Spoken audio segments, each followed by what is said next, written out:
Welcome to Better Every Day, your source of information on matters of self-improvement, motivation, determination, and self-help.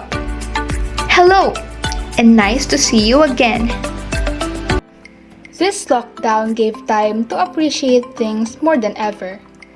The importance of people around me, the respective roles we need to perform to suppress the virus, the devastation the world has experienced for just a short period. While being sitting ducks in our respective homes, random things popped out of my head, giving me some insights on how to perceive life and the world as a whole. I managed to consolidate these thoughts and converted it into a video, hoping that it can help you one way or the other on how to deal with things around us as we move forward. In times of crisis, people's identities are being exposed. When the COVID-19 outbreak began, a lot of people panicked. Overreacting in crazy situations like today is somehow understandable. But being so selfish, like hoarding goods to the detriment of other buyers, is not right. Or hoarding goods to be resold 5 times its price is shocking to the conscience. Bleach, alcohol, face mask, surgical gloves, and some basic commodities instantly disappeared at the start of the outbreak. A lot of people who bought way more than they can consume, not caring about others who also need the same items for their own protection and survival. Surprisingly, there were some who were buying the same goods not for their own, but for the purpose of distributing it to others, especially to the poor people. In these tough times, selfish and selfless people are revealed. It is saddening to see that there is way more self-regarding people than those who truly care to others. Being a frontliner is a risky and difficult job. Doctors and other health workers expose their lives daily to possible COVID-19 infection. They are the ones dealing with patients tested positive for the said virus with or without the protective personal equipment. Police officers and other uniformed personnel who guard checkpoints, respond, and arrest criminals and violators of the lockdown and other offenses are likewise vulnerable of catching the invisible enemy, COVID-19. Cashiers at the grocery stores, guards, delivery vehicle crews, emergency response personnel, and other of similar work are also in danger of contracting the virus. They're the true heroes of today's crisis. Salute to all of you, and may God guide you always. The poor people are the ones who suffered the most. When the lockdown was announced, non-essential industries were shut down. Mass transportation stopped their operation. People were advised to stay home and only allowed one member of each family to go outside to buy their necessities. In effect, informal workers like street vendors, drivers of public transport, repairmen, barbers, and others with similar nature of jobs were laid off either temporarily or permanently. Factory workers, office employees, and other workers of non-essential goods or services were forced to stop working. They are the hand-to-mouth employees whose survival depends on their daily output. They were forced to be dependent on relief goods from the government, which turned out to be inadequate, if not unreliable. They were also forced to walk for several kilometers in order to buy things they need due to the lack of personal means of transportation. Moreover, staying at home cannot be considered as an easy task for them, considering that most of them live on shanties or houses too small to contain a family. The national and global economy was devastated by the pandemic. The COVID-19 virus traveled across more than 200 countries and territories since it started to infect humans in the late December 2019. it infected over 2 million individuals and recorded a death toll of about 165,000. This resulted in the declaration by the states of lockdowns, curfews, and other restrictions. Millions of people lost their jobs or in danger of losing their jobs. Business establishments were closed except for producers of essential goods and services. Governments were forced to subsidize the basic needs of their respective citizens. This took a hit on each state's economy and the global economy as a whole.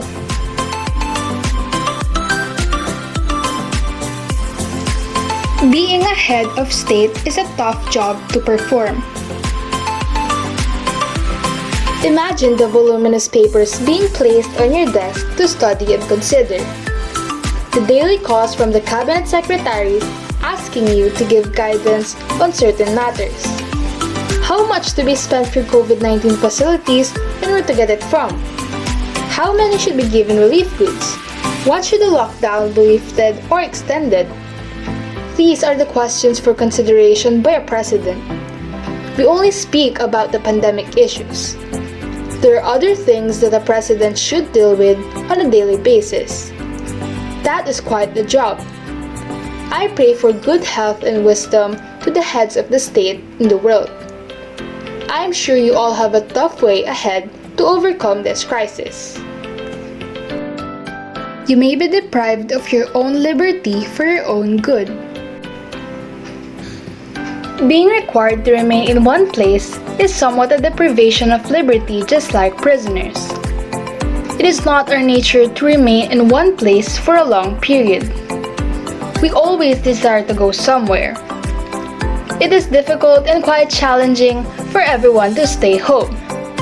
However, this restriction is not a punishment to be taken negatively. The government is not against our desires and only concerned about our well-being. The restrictions are for our own good and for the immediate suppression of the virus. Developing a vaccine for a certain virus is not a simple matter.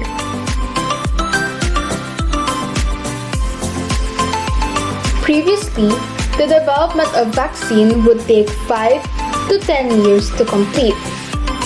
This process is composed of several stages. It is a lengthy discussion, but to summarize, it starts from the selection by the scientists of a possible or candidate vaccines, animal testing, government approval for human testing, small group human testing, big group human testing, bigger group human testing, licensing of the vaccine, mass production of the vaccine, and monitoring of the vaccine. At present, there are efforts to fast-track the development of the vaccine, and experts believe that the fastest would be 12 months to 18 months. The fight against COVID-19 is far from over. As already mentioned, the development of a vaccine against COVID-19 will take time. It is a tedious and cautious study in order to ensure that the vaccine to be used is safe and reliable. Expectedly, due to the lockdowns imposed by countries, the spread of the virus will be suppressed. New cases would decrease soon as what they referred to as flattened curve. However, without any direct cure available, this fight against COVID-19 is far from over. The lockdowns may be lifted either partially or totally, but social distancing, mask wearing, and contact tracing continues. We will embrace a new normal scenario, and the old normal will still be hanging like forever. We should fight as one. Frontliners risk their lives every day to fight this virus. Others should do their part too. This fight is not only for the frontliners, everyone must give their share. For those who were advised to stay home, please do so. observe proper hygiene, social distancing, and stay healthy. These are the basic things that we can contribute in order to help the government and not add to the problem. If you or any of the members of your households are experiencing COVID-19 symptoms, inform the proper authorities and cooperate by following their instructions. We should not eat bats. Aside from being a contributor to the band's ecology, bats carry multitudes of different viruses and they're usually sources of epidemics or pandemics. Making bats as part of your menu is not a good idea. You could be the epicenter of a future pandemic for eating such an animal. Spare them. There are a lot of edible and safe alternatives out there. Why stick to bats?